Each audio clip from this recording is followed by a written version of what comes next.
Welcome to Tools, Tech, and Gear. I'm Seth. This is the Xtar T2 Flashlight. It's tiny. Let's take a look at it.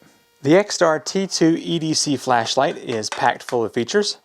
So if you pull it out of the case here, you can see it's about the size of a pointer finger. Underneath the case, there is a lanyard, a USB-C charging cable, and a tiny instruction booklet. Let's move these over to the side.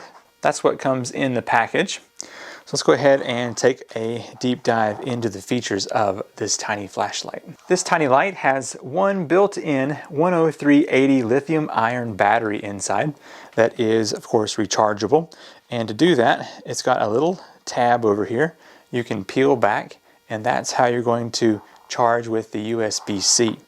So I do not see a waterproof rating on this light, and I guess that's good because this little flap can come loose kind of easily there, but not too bad. So if you turn over here to this side, you can see the Xtar logo up top, the multifunction power button. It does have a grip in here that allows you to hold on to this little tiny flashlight. Up here, there are two holes where your lanyard can go into. It does have a removable clip, which is on this side. So if I loosen up the tail here, I can then spin that to whatever side of the light I'd like to keep it on. Tighten that back down. On the tail of the light, there is a magnet, so I can attach that to anything metal, and that will hold it up like that. So on the top, it does have your LED light, which is a CREE XP G3 S4 LED. Now, as far as lighting features, there are several in this tiny light. So the first thing, there is a lock. So if I press this button 5 times quickly, it will blink green and be locked. So let's do that real quick. 1, 2, 3, 4, 5. There's the green light. And so now, if I hold that down or if I push it quick, nothing's going to happen until I push this 5 times again. 1, 2, 3, 4, 5. There we go. Now you can see the light is on. And so if I push this, I can change modes. If I hold it down, it'll turn it back off. So that's how you enter and exit the lock on this little tiny flashlight. Let's go ahead and run through the modes. So if I push this one time, hold it down, it will remember the previous setting. So let me go ahead and scroll through here. So there is the low brightness, medium, and then high. And then it'll go back down to that one. Now if I double tap right now, it will go into what's called the moonlight mode, and you can see very, very dim light. Scroll through some slightly brighter settings. To turn that off, hold it down for about 2 seconds and it will turn off. Now if I 3 times click from any mode, it will do strobe. There we go. I just turned my studio lights off. Let's scroll through the settings again, and then later on this evening when it's totally dark out, we will look at how far these different modes will reach. So let me go ahead and hold down the light, and let's see which setting we're in. Alright, so this is regular daylight mode on the lowest setting, and we can scroll up here, and then let me double tap to go into that tiny, tiny mode. Alright, so you can see it is shining out here, but it is so dim. I can scroll through those. Alright, and then let me see if I can do a 3 times click here. Yep, there's that powerful strobe.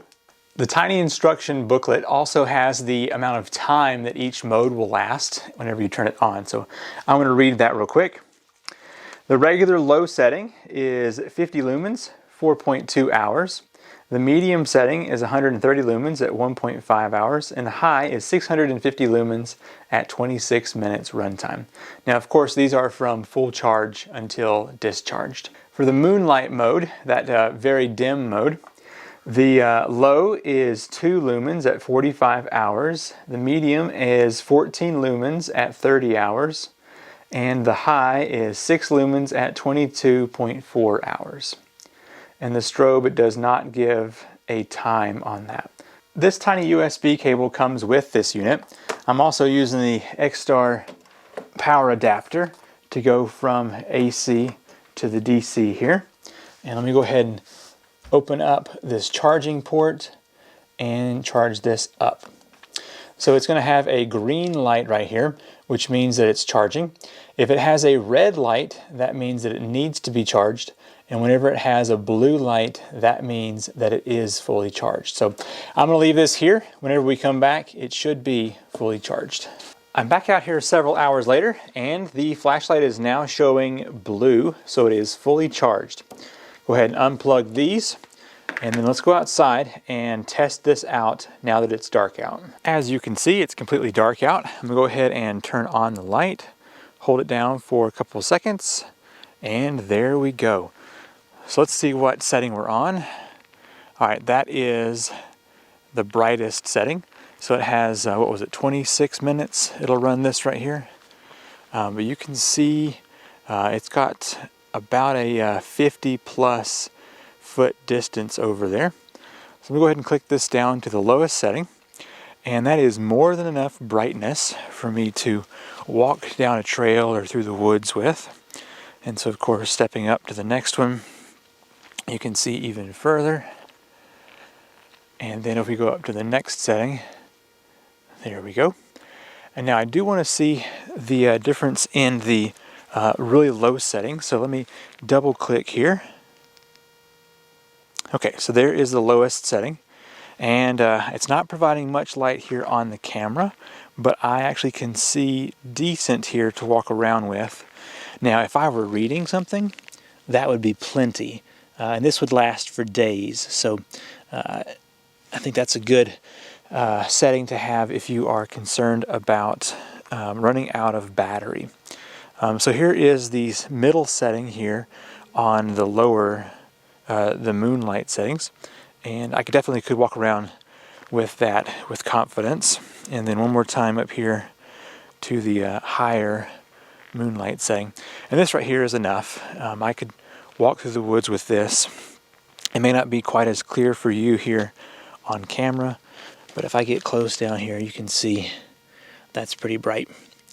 All right, so let's go ahead and do a 3-click, which is that really terrible strobe. Yeah. I'm going to step over here with the light so you can see what it looks like from a distance. All right, this is somewhere around 50 feet away. I'm just going to shine the light straight at the camera and run through the different settings. So there is the full bright, and that is definitely enough to see, as you can tell there. And so back down to the lower setting. And now let me double click to the moonlight.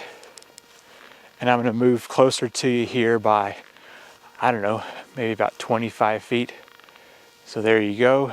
And then if I click up here, you can just kind of see the different settings.